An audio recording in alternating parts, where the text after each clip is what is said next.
Sveikos, mielos užduočių maratono dalyvės.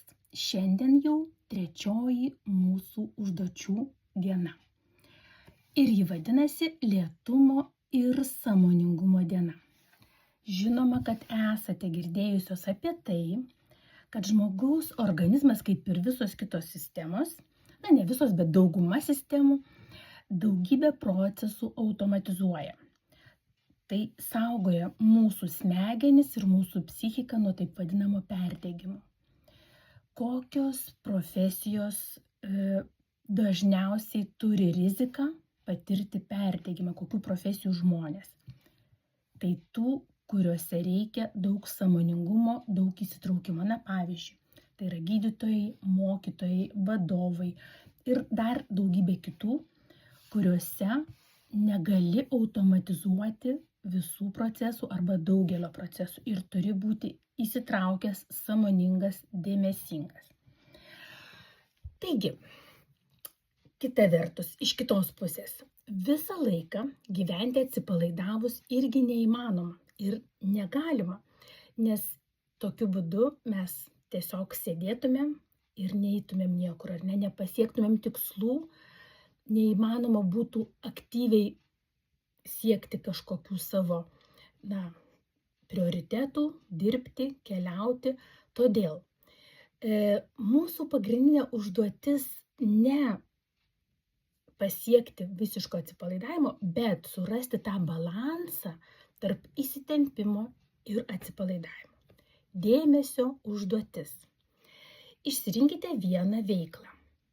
Tegu tai bus kavos gėrimas, vaikščiojimas, indų plovimas rankomis ar ne indų plovimo mašina, galbūt tai pietų ruošimas, kažkas visiškai kasdieniško, tiesiog tam patyrimui. Atlikite tai dėmesingai ir kuo lėčiau. Po to pamėginkite užsirašyti, kaip jautėtės, ką patyrėte. Tikslas yra patirti sąmoningą buvimą ir pajausti tą lėtumo jėgą. Ir dar vienas dalykas. Bent 3, 4, 5 kartus per dieną pagaudykite savo pakeltus pečius ir juos nuleiskite. Pajauskite apatinio žandikaulio įtampą ir jį atpalaiduokite. Sąmoningai. Tai yra automatinis veiksmas mūsų įsitempimo metu, raumenys įsitempia. 3-5 kartus per dieną pamėginkite atpalaiduoti žandikaulį, nuleisti pečius sąmoningai. Štai ir viskas. Primenu, visos dalyvaujančios šiame užduočių maratone 7 dienos savo turi galimybę dalyvauti mano naujausios knygos, kol kas toj parodysiu, štai šios, loterijoje ir ją laimėti. Burtų keliu, žinoma.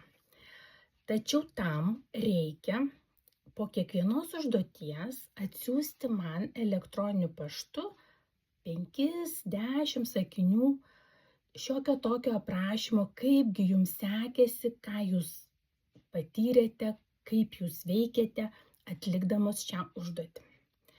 Tai suteiks jums galimybę pačiai pareflektuoti, daugiau sutelkti dėmesio būtent to dėmesio savo, koks ir yra šio maratono tikslas. Čia dar ne viskas. Kaip žinote, aš organizuoju patyriminės, psichoterapinės moterų stovyklas Prancūzijos salose. Artimiausia stovykla vyks Martinikos saloje, Karibų jūroje, lapkričio mėnesį, lapkričio pabaigoje.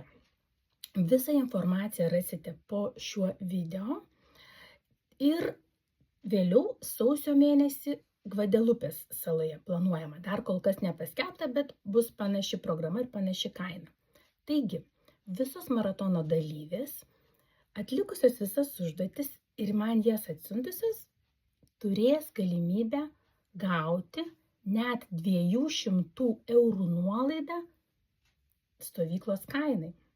Na, argi nes nuostabu?